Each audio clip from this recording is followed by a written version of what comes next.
I've come to the floor today to once again urge that we extend the Special Immigrant Visa program for Afghan interpreters who have put their lives on the line while serving alongside Americans in Afghanistan. Unless we act, Congress is going to let this program lapse in just a matter of months.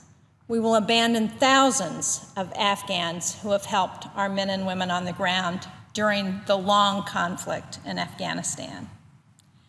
And it's no exaggeration to say that this is a matter of life and death. Afghan interpreters who serve the U.S. mission are being systematically hunted down by the Taliban, and we must not abandon them. The United States promised to protect these Afghans who served our mission with great loyalty and at such enormous risk, and it would be a stain on America's national honor to break this promise. It would also carry profound strategic costs. U.S. forces and diplomats have always relied on local people to help us accomplish our mission. We continue to need this assistance in Afghanistan. We need this support in other places in the future. And so you have to ask, why would anyone agree to help the United States if we abandon those who have assisted us in the past? Now, this is exactly why the former commander of U.S. forces in Afghanistan, General David Petraeus, his predecessor, General Stanley McChrystal, have pleaded with Congress to extend the Afghan SIV program. In a recent letter to Congress, more than 30 additional prominent generals, including General John Allen, another former commander in Afghanistan, General George Casey, the former commander in Iraq, and two former chairmen of the Joint Chiefs of Staff, General Richard Myers and General Hugh Shelton, also urged Congress to extend the program. In addition, our soldiers and Marines are very interested in protecting the interpreters who served with them in Afghanistan. Many of them owe their lives to the interpreters who went into combat with them. In recent years, I've gotten to know former Army Captain Michael Breen. He's a Granite Stater who served with the infantry in Iraq and led paratroopers in Afghanistan. He speaks with admiration about one interpreter in particular, an Iraqi woman in her early 20s named Wasam. On one occasion, Captain Breen and his soldiers were at a small forward operating base in Iraq. A man approached them, frantically pointing to his watch and indicating an explosion with his hands. The Americans didn't speak Arabic, and so of course they couldn't tell if the man was trying to warn them or threaten them. Wasam hurried toward Captain Breen to assist. Wasam was beloved by her American comrades, always cheerful, always eager to help.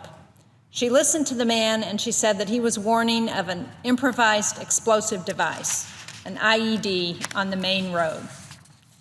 As Captain Breen later said, a trusted interpreter can be the difference between a successful patrol and a body bag. He noted that every night he and his fellow soldiers would hunker down in their heavily guarded perimeter, but Wasam would leave the compound and go home. One evening, after she left the American compound, 3 gunmen ambushed her car. She was killed. One more interpreter who paid the ultimate price for serving the American mission. As Captain Breen later said, one day there will be a granite monument with the names of all the American service members who died in Iraq and Afghanistan. Wasam deserves to have her name on that monument because she took great risks and gave her life while serving the United States. Well, as many of us and our colleagues know, the SIV program allows Afghans who supported our mission and face grave threats as a result to seek refuge in America. To be eligible, new applicants must demonstrate at least 2 years of faithful and valuable service on the ground with Americans. To receive a visa, they must also clear a rigorous screening process that includes an independent verification of their service and then an intensive interagency security review. A typical example is an Afghan interpreter who served with U.S. forces from 2008 to 2015. Because he's in danger, I'm not going to use his name. Last December, he was gravely wounded in an IED attack. It robbed him of one eye and it destroyed his vision in the other. He applied for a special immigrant visa after being wounded, and he's in the early stages of the interagency vetting process. But unless Congress acts, there may not be a visa available for him once he completes that vetting. We know that the service of these individuals has been critical to our successes in Afghanistan. In some cases, recipients of special immigrant visas have continued to serve the U.S. mission after arriving in this country. One promptly enlisted in the U.S. Armed Forces and later worked as a cultural advisor to the military. Another graduated from Indiana University in Georgetown, and he's worked as an instructor at the Defense Language Institute. A third, who worked as a senior advisor in the U.S. Embassy, now serves on the board of a nonprofit working to promote a safe and stable Afghanistan. These many contributions help explain why senior U.S. commanders and diplomats have urged Congress to extend the Afghan SIV program.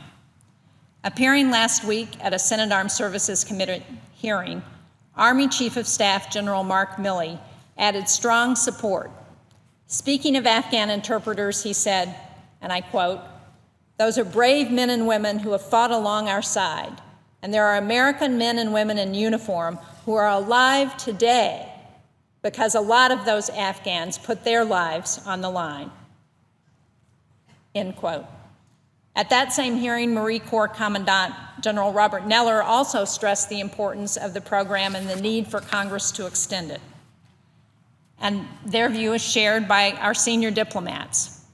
Ambassador Ryan Crocker, who served in Afghanistan from 2011 to 2012, recently wrote, and I quote again, "Taking care of those who took care of us is not just an act of basic decency.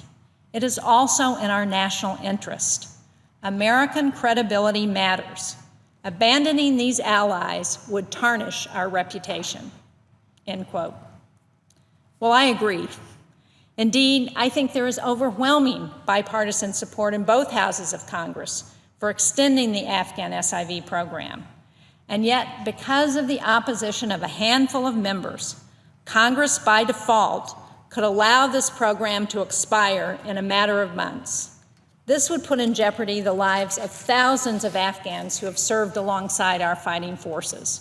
And make no mistake, it would also jeopardize our reputation as a country that keeps its promises and stands by those who assist our missions. In past years, senators have overwhelmingly supported the authorization of additional special immigrant visas for Afghan interpreters. On both sides of the aisle, we've agreed that it's important to make good on our promise to these Afghan allies. But sadly, this year has been different. Several members have objected, and it's evident to me that the anti-immigration passions that have been stoked during this presidential campaign by Donald Trump have contributed to this impasse. The irresponsible rhetoric about immigrants is offensive to American values, and it ignores what makes America great.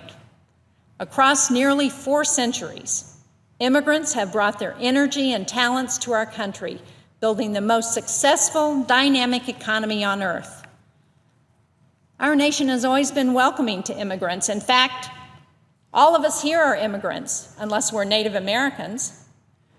We should be especially welcoming to those who served alongside American soldiers and Marines in combat and have been so essential to carrying out our mission in Afghanistan. The Iraq and Afghan Veterans of America and other organizations representing hundreds of thousands of veterans of the U.S. Armed Forces recently addressed a letter to members of Congress. In that letter, they respectfully but forcefully urged Congress to reauthorize the Special Immigrant Visa program. And I want to quote from this letter because I think it reflects the words of these American veterans. "Military service instills in a person certain values: loyalty, duty, respect, honor, integrity. Breaking our word directly violates these values. Many of us can point to a moment when one of our foreign allies saved our lives, often by taking up arms against our common enemies. Since our first days in boot camp, we accepted and practiced the value, leave no one behind. Keep our word. Don't leave anyone behind. If we fail to extend the SIV program, Congress will have one more opportunity, and only one more opportunity this year. That opportunity will come in the session following the election. We must seize this opportunity to do the right thing for our country and for the Afghan interpreters whose lives are at risk. We would never leave an American warrior behind on the battlefield. And likewise, we must not leave behind the Afghan interpreters who served side by side with our warriors and diplomats. We made a solemn promise to these brave people, and I am going to do everything I can to ensure that we keep this promise. I urge my colleagues, when Congress returns in November, to join me on a bipartisan basis for a program that has had bipartisan support.